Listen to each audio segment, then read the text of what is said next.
Cette vidéo propose une méthode pour utiliser ChatGPT de manière entre guillemets efficace.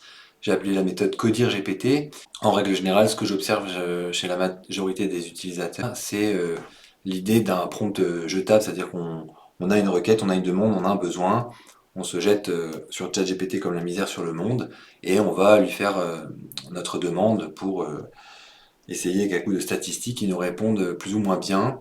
Donc pour les meilleurs, on a l'habitude de contextualiser et ça commence à arriver un peu dans les us et coutumes de faire du prompt un peu de qualité.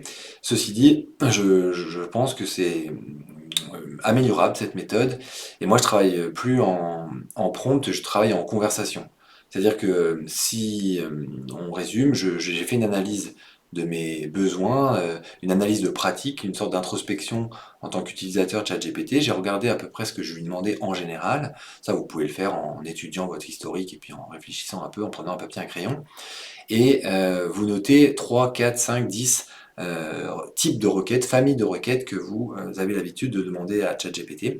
Et plutôt que la prochaine fois de faire une demande, eh bien, prenez ces familles de requêtes et pour chacune de ces familles de requêtes, entraînez une conversation avec votre IA générative. Alors, vous allez passer un peu de temps, hein, clairement, au lieu de faire un prompt et d'avoir une réponse plus ou moins bonne, vous allez devoir passer du temps et d'investir à cet entraînement. Mais c'est un peu comme si vous recrutiez un expert, quoi. Vous êtes dans votre entreprise, on va appeler ChatGPT, votre compte payant ChatGPT, vous avez votre entreprise et vous allez recruter un expert en marketing ou en SEO ou en RH ou un fiscaliste, enfin bref, vous avez compris. Et vous allez le recruter, mais avant de le recruter ou pendant que vous le recrutez, vous lui expliquez sa mission, vous allez lui faire une fiche de poste, vous allez déterminer son cadre de travail, son environnement de travail, ses limites, et les livrables que vous attendez, ce que vous attendez de lui. Et ça s'appelle l'entraînement.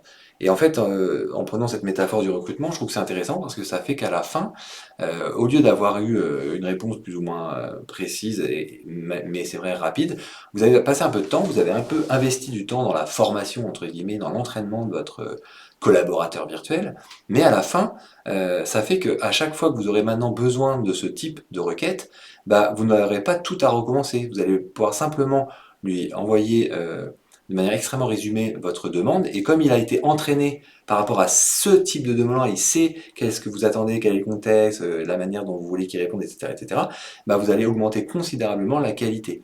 Et la chose qui est assez formidable, c'est que ce conseil d'administration un peu virtuel, là, à partir du moment où vous laissez du temps à former un écrivain, un pédagogue, un coach sportif, un juriste ou je ne sais trop quoi encore, bah, ces fameux collaborateurs experts là, que vous avez dans votre équipe, qui sont disponibles 24 heures sur 24 et qui normalement ne vous enverront pas en prud'homme, bah, ils ont en plus l'immense avantage de pouvoir, entre guillemets, discuter un peu les uns avec les autres. Je m'entends par là, c'est-à-dire que une conversation de chat GPT, bien qu'elle soit entre guillemets, encapsulé dans cette conversation. Il y a une forme de porosité dans les conversations ChatGPT et finalement l'ensemble des conversations, l'ensemble de vos experts peuvent connaître un peu vos styles, vos habitudes, vos attentes, fond et forme, et ce qui fait que ça améliore considérablement votre résultat pour quelles que soient vos demandes, quoi. Donc moi, j'ai fait un grand ménage il y a 4-5 mois, mais avant ce grand ménage, j'avais 3507 conversations ouvertes. Là-dessus, j'avais à peu près 1500 experts vraiment dédiés à des tâches bien spécifiques. Et clairement, ça m'a permis de travailler avec des ingénieurs pédagogues, des analystes de données, des coachs, des scientifiques, des informaticiens, des experts IA, des financiers, etc.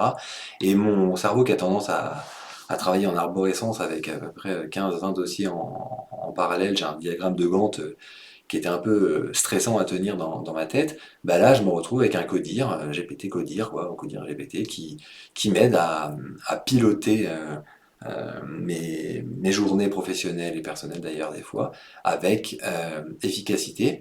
Et ça m'a remis au centre, c'est-à-dire que je n'ai jamais, enfin je l'ai jamais fait, mais je vous invite à pas considérer ChatGPT comme la fée Clochette et lui demander tout et n'importe quoi en espérant qu'elle vous réponde quelque chose, parce que de toute façon elle va vous répondre quelque chose, mais pour vous aider à parfaire une réflexion, à compléter une analyse en fonction de critères de fond et de forme que vous avez pris le temps de communiquer à cet expert.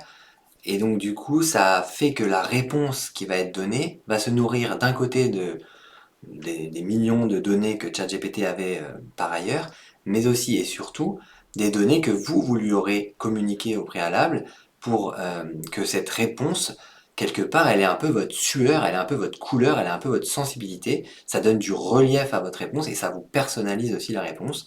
Ça permet de travailler le fond et la forme comme vous l'auriez fait. Donc ChatGPT ne remplace pas votre travail de fond, il l'accélère, selon moi.